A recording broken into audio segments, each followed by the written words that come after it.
What's up, guys? I just wanted to do a video on this Jungle Jim's trimmer mount, just because I haven't seen anything like it on YouTube, and I figured this might help somebody because I couldn't find anything that helped me. I kind of just ordered it on a whim. So these run like 120 bucks on Amazon.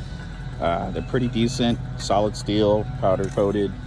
The bolts are kind of shitty that it comes with. And the only complaint I have is that this locking mechanism doesn't really lock.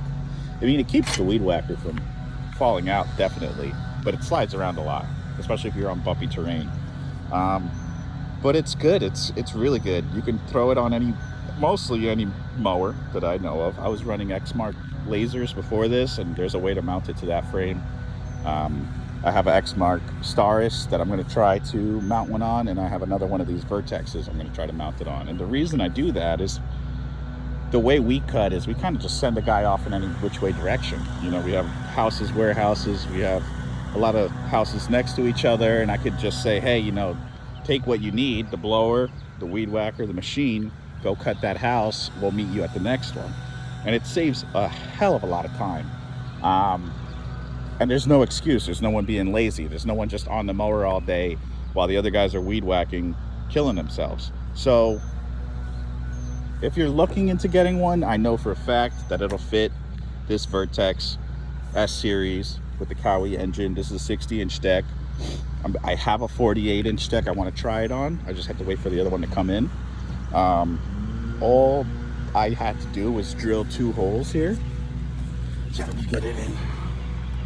These 2 holes, and it comes with all the hardware. This is pretty solid steel. This is the mounting bracket. I'm pretty sure I didn't do it the same way the directions said to do it, because there's supposed to be a second mounting bracket here to keep these from sliding, but I kind of just off-centered them so they wouldn't rock. And then this is the extension bar. You got to make sure you have enough clearance for the emergency brake, or else you won't be able to start your machine. I left about like a little centimeter in there. And then this locking mechanism works really nice. This doesn't bounce around at all.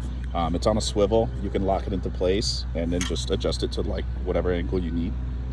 But this locks up. You just lift up the machine, and this little piece here slides up and down. So if you need to take it out, you just slide it up and you take it out. It's really, really useful. Really nice. Keeps the guys busy, definitely.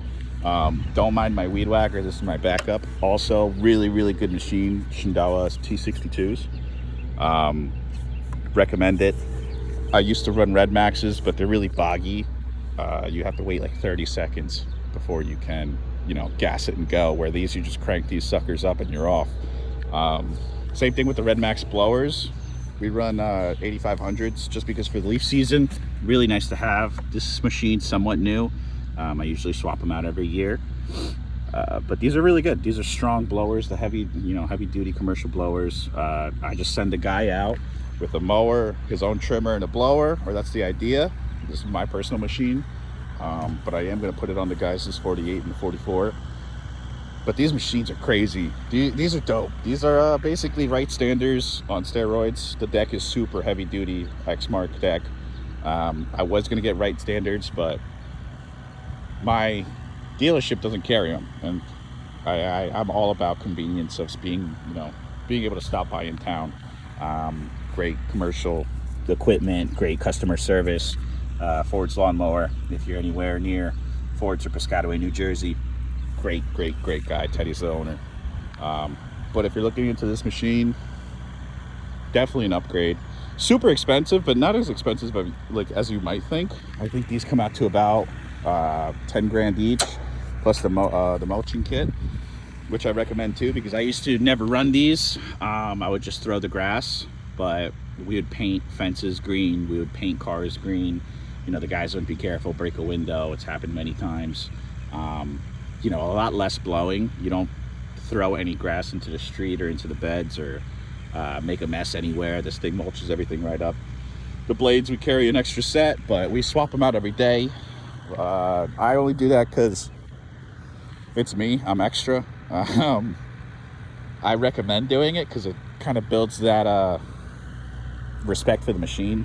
You know, if you're running dull blades, we cut about 40 houses a day, 40, 50 houses a day. You know, we're cutting 8, 9, 10 hours a day. Usually these machines don't stop. They kind of just follow the trailer around depending on what route we're on. So to have fresh blades on every single day is really, really cool. Really good idea. Recommend it for anybody who has the extra 20 minutes a day to, you know, swap them out. Just keep a sharpened a sharpened blade on hand, and swap them out every day, every morning or every night when you're done. Blow your machine off, rinse it off, and you're good to go. But this mower trimmer rack off Amazon, great investment. Great investment. Vertex S series, cuts super fast, super clean. Definitely a good investment.